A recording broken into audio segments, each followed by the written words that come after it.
and welcome back to yet another Night of the Movies podcast. And in these podcasts, I talk all things movies and TV, and whatever I want, whenever I want. And in today's podcast, I'm reviewing Anatomy of a Fall. But just before I do that, I should say what I say at the start of every podcast I do, which is, if you are watching this podcast on YouTube, hello to my viewers. But if you prefer to listen to your podcast on Spotify, well, you're in luck, as you can listen to this podcast on Spotify at Night of the Movies on that platform. And if you are already listening to this podcast on Spotify, hello there to podcast listeners, then you can also check this podcast out visually on my YouTube channel at Night of the Movies on that platform as well. Likewise, wherever you're watching or listening to this podcast, don't forget to like and subscribe if you enjoy the podcast, of course, and leave me with some feedback on things to improve on in future podcasts, because there's always things to improve on, and feedback is, as ever, much appreciated. Also, I should say I went swimming early today, and when I go swimming I get this thing called fuzzy thinking, so I don't know how this podcast is going to go, just because the way my head is right now. Like, once you've been swimming early in the day, it just affects the way you think throughout the rest of the day. So hopefully I make sense in this podcast, but if I don't, at some point, that's why. It's just because I went swimming earlier today. But anyway, let's get into it, shall we? Anatomy of a Fall.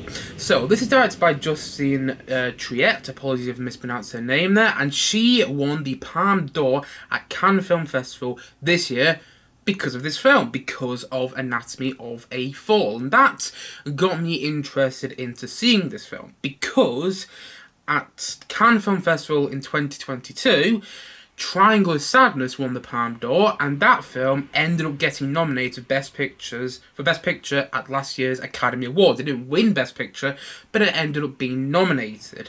And so I was thinking, you know what?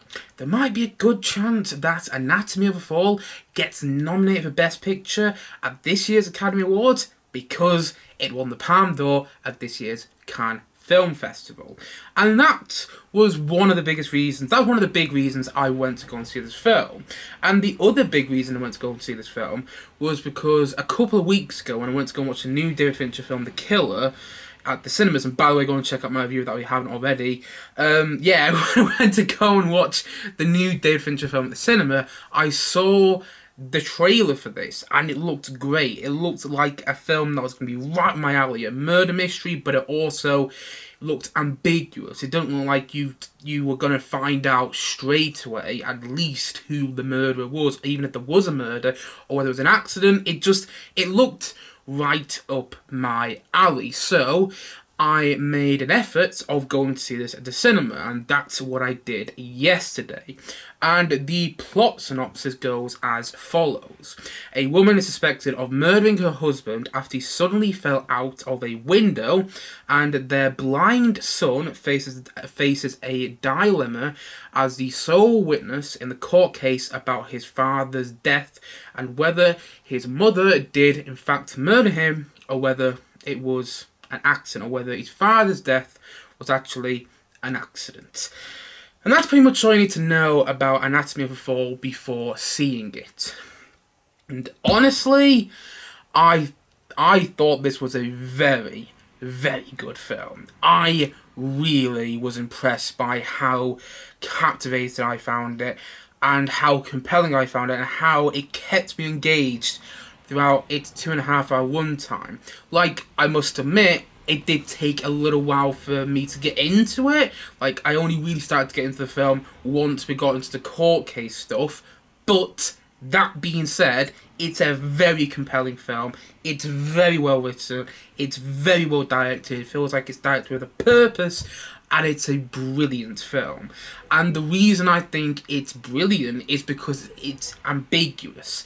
It's a film where you never really know what character motivations are. You never really know what characters are thinking. You're looking for all these details. You're questioning every scene. You're questioning every little facial expression from characters. And the characters are all really well written and really interesting and really compelling. And it's an ambiguous film because, not to go into too much details, you don't really know what to think. You don't know whether this was a murder, and the wife, or the widow, the now widow in the film, and the mother did actually do this murder, or whether it was an accident. You don't know that whilst you're watching the film, and at the same time, you think that you get both points. You get both viewpoints on whether it could be an accident or whether it was a murder. And that's what the film does so well. It's not biased. The filmmakers don't make you side with either of those viewpoints. They don't make you think it was a murder. They don't make you think it was an accident. But what they do so brilliantly, what the film does so well, is show both sides of those viewpoints. Show both sides of what could have happened. And you, as the viewer, as the spectator, make up your own mind. You make up your own mind as to what happened to this man, to this father and this husband. You have to make up your mind. You have to make it up. You have to decide yourself whether he was murdered or whether he died by accident. And I have my own theory, which I'm not going to get into in this podcast today because I don't want to get into spoilers, but I think there are certain big clues as to what actually happened. And that's where I'm going to leave it. I was about to say something else there, but we'll be going into spoilers. And I'm not doing that in this podcast today, but yeah, I have my own theory, and I really love how the film is ambiguous, and you decide yourself. I'm not going to go into spoilers, I'm not going to go into much more detail, but I love how it shows both sides of what could have happened equally, and it doesn't ever really give you, well, again, I was about to say something, actually, I'm going to say it anyway. It doesn't really give you an answer. It doesn't really give you an answer as to what's happened, but at the same time, no, you can formulate your own answer, and that's something I really admire about the film. And I think the performances are mesmerising. You have the protagonist, who is a mother and a widow, the quote-unquote grieving widow in the family, played by Sandra Hüller. I might be mispronouncing her name, and apologies if I am. And she's so good. She gives off such a believable performance, and is a very emotive performance as well, where you never really know whether you can trust her or not. But at the same time, Sandra Hüller's performance, and again, apologies for mispronouncing her name, she almost makes you, just through her performance, you feel like you want to trust that character, but there's just that boundary there where you don't really know if you can. And she plays it so well because you feel like you want to trust her, but you just don't know. And yeah, she gives off such a mesmerising performance where every single scene she's in, you are watching all her facial expressions, all her nuances, all the details about her, the way she does certain things, the way she reacts to certain things in the courtroom. And yeah, it's really, her performance was very captivating. However, I will say I feel the most captivating and the best performance in the film is from Milo Machado-Grana. Apologies if I mispronounced his name. And he plays the kid in this film. He plays Daniel the kid, and he is incredible. I can't believe I'm saying that about a child actor, and that sounded mean there, but let's be honest. Sometimes when you see child actors in films, the acting isn't the best. I think, I understand why. It's incredibly difficult to be in a film set, but sometimes when you see a child actor in something, you can tell that they're acting. You don't get that in this film, though. You do not get that in this film whatsoever. Milo Machado-Grana, again, apologies if I'm mispronouncing his name, is so fantastic in his performance, because again, you never really know whether you can trust him or not, and he's so emotive in his performance, not too dissimilar than Sandra Hüller, and he every time he's on screen, you're drawn to him. I mean, you're drawn to all the characters through the performances and through the way the characters are written, but I was surprised by how authentic the kid's performance felt, how authentic Milo Machado-Grana's performance felt. It felt like I was watching this son on trial during all the courtroom stuff. It felt like I was watching this real-life child on trial for whether his mother is in fact a murderer. It felt like I was watching this real kid. I mean, the whole story and the whole film felt authentic. It felt real. It felt like I was watching this unfold in real time. And I don't mean that as a criticism. I mean that in a way there where it felt real. That's what I mean. Like when I said I feel like I'm watching it take place in real time, what I meant was I felt like I was watching the events unfold with these characters. That's what I meant. I felt like I was watching the events unfold with these characters because everything in this film, it doesn't feel like a film. It's so believable. And I've said that about a lot of films recently, but this in particular, I felt like I was just watching these real life people go through this turmoil, and I was really taken by their story. I was really engaged by it emotionally, through the writing and through the performances and through the directing. The directing is very, very good. I must admit, I'm not familiar with Justine Triet. Again, apologies for mispronouncing her name. I'm not familiar with her as a filmmaker. But what I will say is her direction in this film is excellent, because there's so many moments where the camera and the direction feels like it's moving purposefully. It feels like it's moving with the narrative. You know, there's lots of moments where characters will say something important, and it feels like the camera is starting to pan somewhere else, and then it'll quickly move. You know, it'll quickly move onto another character, and it's almost like we're capturing that moment because it's important. You know, the camera moves along with the narrative. Hopefully you understand what I mean there. The camera moves along with the narrative, and it feels like it's capturing these lines of dialogue and capturing these character moments as they are happening, as they unfold again in real life. Going back to the whole thing where it feels authentic. The film is grounded in verisimilitude, and if you don't know what word means, look it up. But yeah, I just love the way the film was directed, and there's so many moments where it was so visually engaging. I mean, it's a beautifully shot film, and again, I keep saying that about films recently, but it really is the case, because we're now into Oscar season, where all these quote-unquote Oscar bait films start releasing, films that will probably be nominated or will be talked about in relation to the Academy Awards for next year. And you can tell this is going to be an Academy Award. Well, it'll probably be nominated for the Academy Award. I'd be very, very surprised if it wasn't, you know. And so I'm not surprised that I'm saying this about so many films. I'm saying that it's so beautifully shot. I'm not surprised that I'm saying so many films now well written and all that sort of stuff, because we are at that point in the year, you know.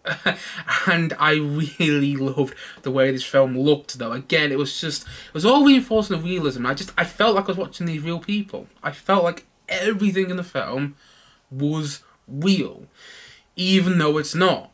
And when a film does that so well, it can be a very captivating experience, and that's what it was for me watching this in the cinema. And I will say, at times I did find the film a little jarring. And when I say at times, this didn't really happen often, but the main characters in the film, the main characters mostly speak English, and then the supporting characters speak French, for the most part. So you have two different languages going on in the film, and when the languages changed, like when a character was speaking English and then changed to French, or vice versa, it would just be a little jarring for me, because I'd be like, oh, you're speaking French again. I didn't realise quite straight away, because I'm not somebody who picks up on things straight away, and I'm like, oh, back to the subtitles. And I don't mind reading subtitles, but what I am saying is that I'd had to adjust to the subtitles being back on screen, because it was just a little jarring.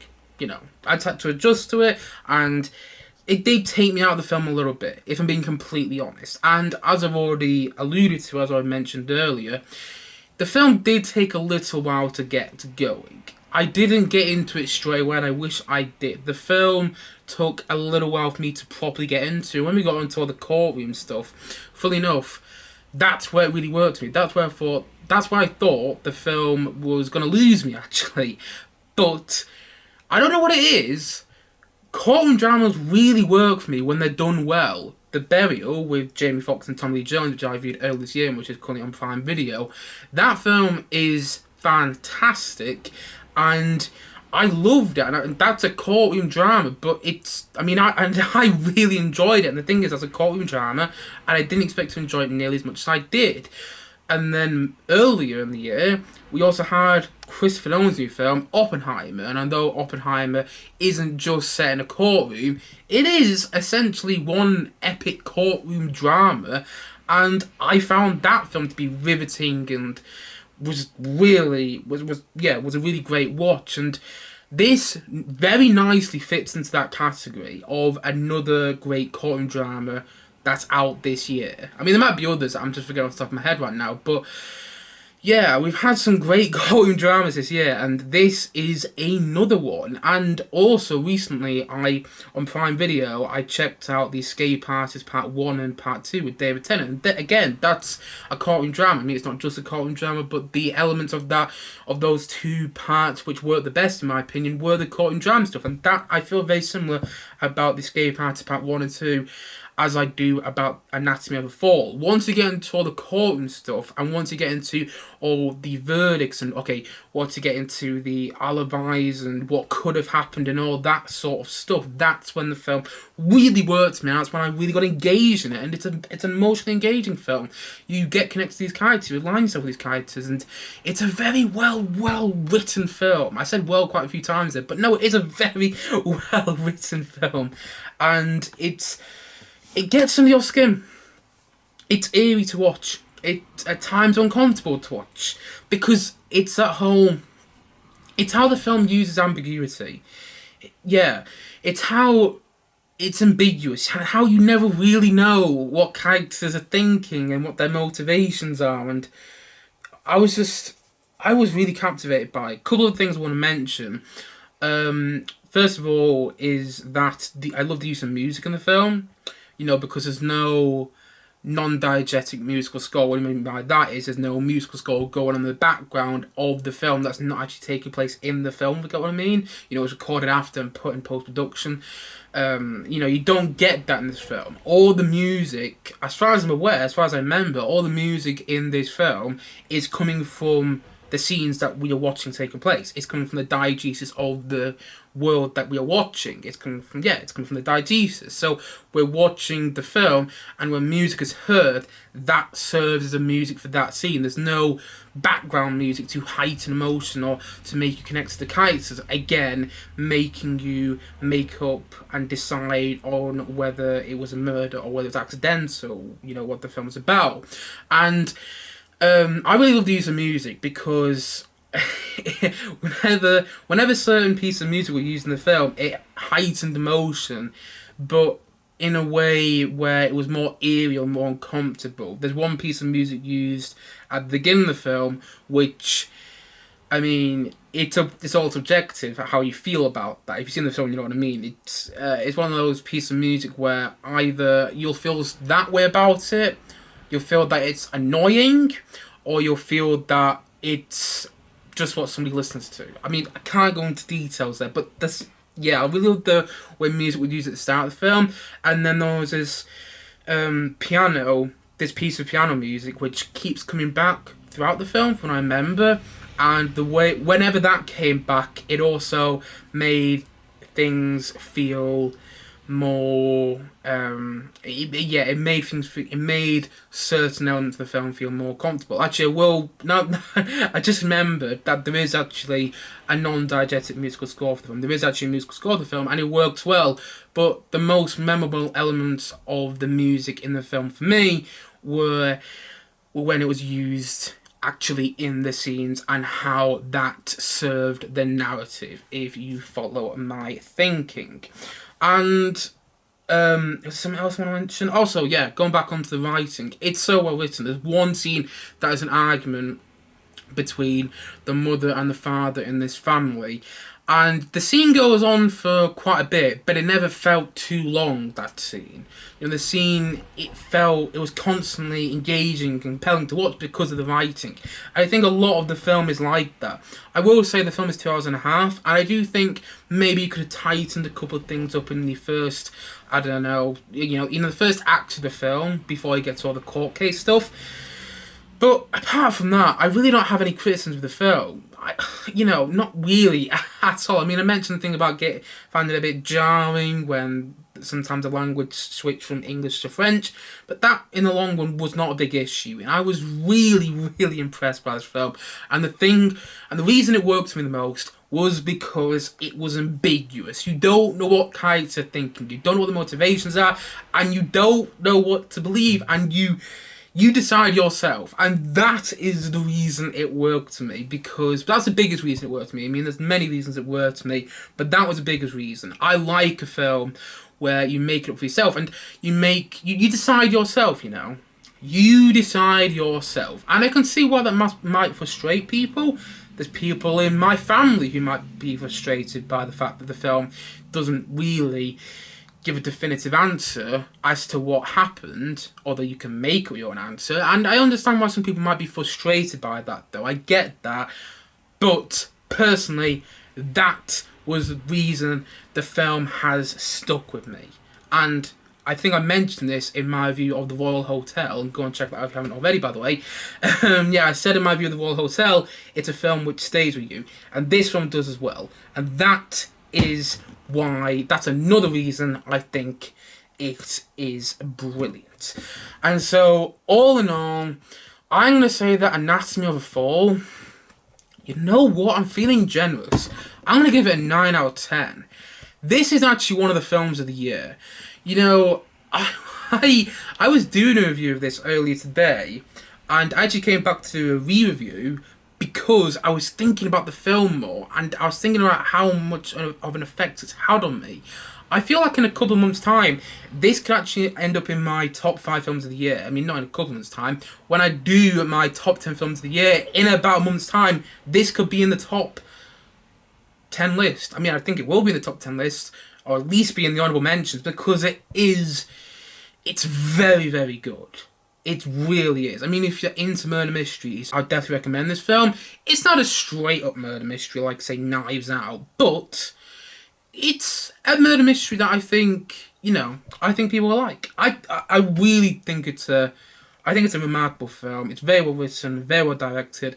Love the use of music, love the performances. The kid is remarkable. Probably the best child actor I've seen in a film, period. He's so good.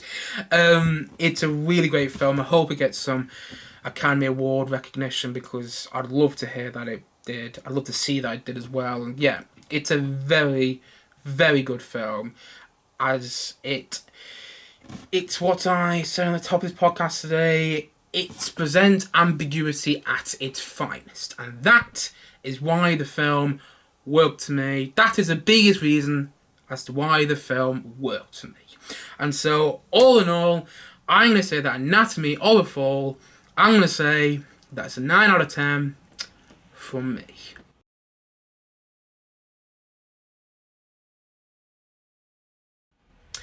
Anyway guys, that is it for today's podcast. So if you have seen Anatomy of a Fall, please let me know your thoughts on it in the comments section below. And as always, thank you for watching or listening to this podcast. And if you haven't yet, please do click down below and like and subscribe on this podcast. And look forward to many more podcasts coming very, very soon on this channel. As I already said, thank you so much for watching or listening to this podcast. I suppose this is it, so I will see you guys again soon. But bye for now. Bye.